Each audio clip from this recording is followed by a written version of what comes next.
Break के बाद स्वागत है आपका सी न्यूज भारत में। खबर फर्रुखाबाद से है, जहां उत्तर प्रदेश के सहकारिता मंत्री जेपीएस राठौर ने फतेहगढ़ स्थित जिला कोऑपरेटिव बैंक में संचालक मंडल की समीक्षा बैठक की। इस बैठक में मंत्री ने बैंक की समस्याओं और उन्नति के उपायों पर चर्चा की। मंत्री राठौर ने बताया कि बैंक की लाइफलाइन मानी जाने वाली समितियों को प्रत्येक 10 लाख रुपए का अनुदान दिया जाएगा, जिससे कुल 118 समितियों में से 70 फर्रुखाबाद और 48 कन्नौज की प्रमुख समस्याओं का समाधान किया जाएगा। बैठक में बैंक के अध्यक्ष कुलदीप गंगवार, उपाध्यक्ष भूदेव सिंह, सदर विधायक सुनील दत्त द्विवेदी और समाज सेविका डॉक्टर रजनी सरीन सहित कई अन्य गणमान्य व्यक्ति मौजूद रहे। मंत्री ने मीडिया से बातचीत में बताया कि इस वर्ष फर्रुखाबाद बैंक ने 2 करोड़ 10 लाख रुपए का नेट प्रॉफिट कमाया है और आगामी 31 मार्च 2025 तक 5 करोड़ से अधिक का प्रॉफिट कमाने का लक्ष्य रखा है। बैठक के दौरान बैंक की प्रगति के लिए उठाए गए कदमों की जानकारी देते हुए मंत्री राठौर ने सहकारिता क्षेत्र में विकास की निरंतरता की आवश्यकता पर जोर दिया। सर, आप कोऑपरेटिव देख रहे हैं, इस बैंक के विकास के लिए क्या प्रयास किए जा रहे हैं?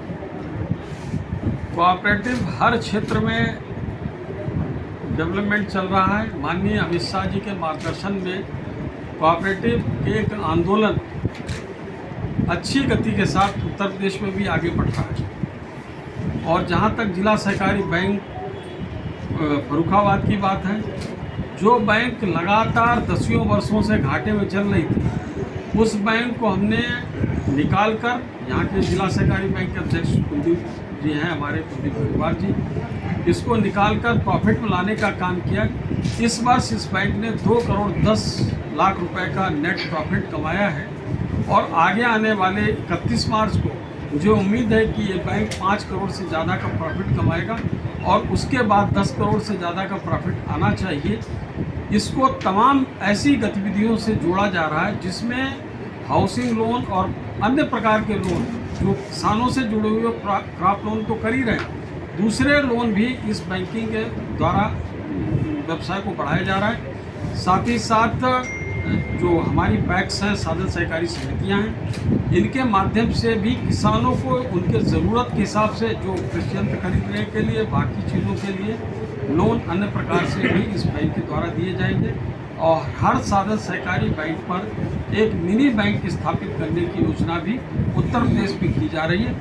जिस दिन वो मिनी बैंक पैक्स में स्थापित हो जाएगी, हर गाँव का हर व्यक्ति बैंकिंग सेवा से जुड़ेगा और उसको सुविधाएं उसके घर पर मिलना शुरू होगी। सर, इस बैंक में 118 समितियां हैं, लेकिन सचिव बहुत कम हैं और उनका काम सुचारू रूप से नहीं चल पा रहा है क्योंकि स्टाफ नहीं है।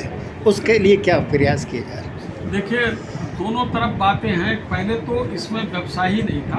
अब माननीय मुख्यमंत्री जी के विशेष आशीर्वाद से सभी साधन सहकारी समितियों को व्यवसाय करने के लिए 10-10 लाख रुपए उपलब्ध कराए गए, जिनके माध्यम से वो यूरिया डीएपी समय पर खरीद कर रख सकें और किसानों को उपलब्ध करा सकें। अब कार्य व्यवसाय जब बढ़ा है तो लोगों की भी आवश्यकता है, सचिवों की आवश्यकता है, वहाँ पर अन्य कर्मचारियों की भी आवश्यकता है।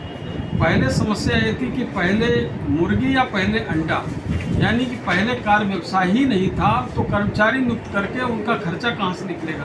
अब हमने पहले प्राथमिकता दी कार्य व्यवसाय को, तो कार्य व्यवसाय पहले बढ़ाया है। अब इसके बाद सचिवों की नियुक्ति या कर्मचारियों को वहाँ पर नियुक्ति के लिए प्रयास कर रहे हैं। मुझे लगता है कि 2-3 महीने में भी आपको खुशखबरी मिलेगी कि 31 दिसंबर तक ही कुछ न कुछ यहाँ पर कर्मचारियों का भर्ती शुरू होगी। भारत सरकार की बहुत सी योजनाएं हैं जो और बैंक के लागू करती हैं, लेकिन ये बैंक नहीं लागू करती। इसलिए ये कहा जाता, जो अभी तक 70% किसान कोऑपरेटिव बैंक से जुड़े हुए थे, अब मात्र 20% किसान रह गए हैं इसमें। उनको वापस लाने के लिए क्या प्रयास करेगा? ऐसा है कि आप समझ सकते हैं कि पूर्ववर्ती सरकारों में ये कोऑपरेटिव को भ्रष्टाचार और लूट का अड्डा बना दिया। इन सहकारी संस्थाओं का ऐसा शोषण किया गया कि जिसके कारण ये संस्थाएं बिल्कुल डेड हो गई। माननीय मुख्यमंत्री योगी आदित्यनाथ जी ने विशेष रूप से इस पर रुचि दिखाकर इन संस्थाओं को पुनर्जीवित करने का काम किया है। अब इनके द्वारा हम आगे चीज़ों को बढ़ा रहे हैं। अभी हमारा जो सॉफ्टवेयर है, जो टेक्नोलॉजी है, उसमें हम अपग्रेडेशन कर रहे हैं, कंप्यूटराइजेशन हर पैक्स का करे जा रहे हैं। जब ये सब चीज़ें पूर्ण हो जाएंगी तब फिर से पुराने समय की स्थिति में लौटेंगे। और मुझे लगता है कि आगे आने वाले 2-3 साल में हम नेशनलाइज्ड बैंकों के स्तर का यहाँ पर टेक्नोलॉजी ले आएंगे और उसके बाद उनसे भी अच्छी सुविधाएं देने का काम जिला सहकारी बैंकें करेंगे। धन्यवाद। फर्रुखाबाद से सी न्यूज़ संवाददाता आदेश शर्मा की रिपोर्ट। इस खास रिपोर्ट में बस इतना ही। वक्त है एक छोटे से ब्रेक का। ब्रेक के उस पार हम आपको और भी तमाम बड़ी खबरों से करवाएंगे रूबरू।